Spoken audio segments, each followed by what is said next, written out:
บัดในการปีเวลามองดอกประมุย1:30นาทีรสิลบาสถัดในថ្ងៃទី26មេសា2025គឺស្ថិតនៅក្នុងភូមិសាស្ត្រក្រុងសៀមរាបបាទគឺមានករណីភ្លៀងធ្លាក់បានលាយឡំជាមួយនឹងផ្គររន្ទះខ្យល់កន្ត្រាក់ព្រមទាំងមានការធ្លាក់ទឹកកកផងដែរ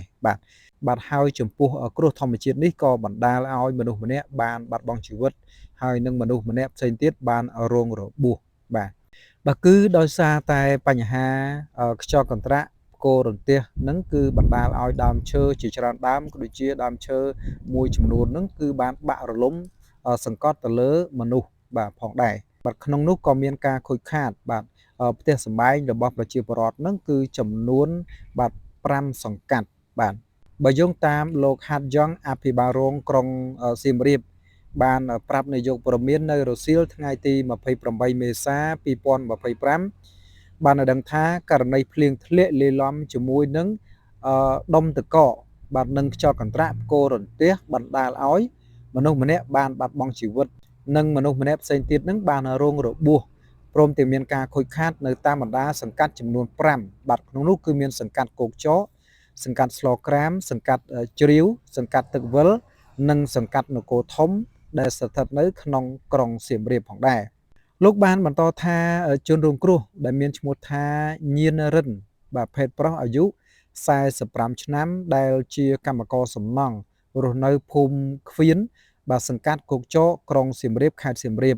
ដែលត្រូវបានបាត់បង់ជីវិតដោយសារតែការបាក់ដើមឈើធ្លាក់ពីលើចំក្បាលរបស់គាត់ខណៈដែលគាត់កំពុងតែសាងសង់សាលាឆាន់ដែលស្ថិតនៅក្នុងវត្តគង់ជុំហៅវត្តព្រះអង្គខ្មៅបាទគឺចំក្បាលរបស់គាត់តែម្ដងបាទហើយព្រមទាំងបណ្ដាលឲ្យគាត់បាត់បង់ជីវិតភ្លាមៗបាទនៅនឹងកន្លែងកើតហេតុហើយនឹងជនរងគ្រោះម្នាក់ទៀតនឹងគឺមាន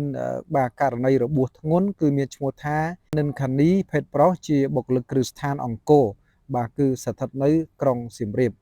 លោកបានបន្តថាករណីគ្រោះធម្មជាតិខាងលើនេះគឺស្ថិតនៅក្នុងបាទសង្កាត់គោកចកគឺបណ្ដាលឲ្យរលំផ្ទះចំនួន7ខ្នងបាទដើមឈើបាក់សង្កត់លើផ្ទះនឹងចំនួន1ខ្នងហើយប៉ោងដំបូលចំនួន23ខ្នងបាទហើយក៏បាក់ដើមឈើចំនួន8ដើមផងដែរហើយព្រមទាំងមាន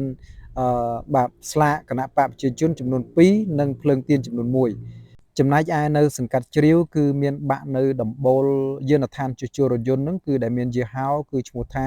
លីហាក់បាទចំនួន1ខ្នងនិងសង្កាត់ស្លក្រាមគឺ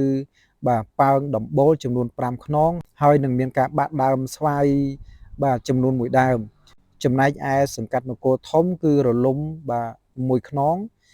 ហើយប៉ោងដំបូលនិងបាក់សំយ៉ាបចំនួន7បាទហើយព្រមទាំងមានបាក់ដើមឈើចំនួន1ដើមផងដែរហើយចំណែកឯសង្កាត់ទឹកវិលគឺបាក់ដើមឈើចំនួន1ដើមបាទនេះជាករណីបានទាក់ទងនឹងគ្រោះធម្មជាតិបាទដែលកើតឡើង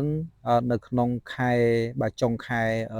មេសាបាទចុងខែមេសានេះគឺស្ថិតនៅកាលពីថ្ងៃទី26បាទខែមេសា2025គឺមានការបាទកាចសាហាវមែនទែនបាទបងប្អូនគឺមានការធ្លាក់ព្រិលធ្លាក់អីហើយព្រមទាំងមានផ្គររន្ទះហើយនឹងខ្យល់កន្ត្រាក់ខ្លាំងតែម្ដងហើយក្នុងនោះក្រសួងក៏បានជូនដំណឹងដែរគឺថាស្ថិតនៅចាប់ពីថ្ងៃទី26នឹងទៅអាចនឹងមានភ្លៀងផ្គរខ្យល់កន្ត្រាក់បាទកើតឡើងនៅតាមតំបន់ផ្សេងៗផងដែរបាទអញ្ចឹងទេគឺបងប្អូនមេត្តាប្រុងប្រយ័ត្នជាបន្តទៀតបាទ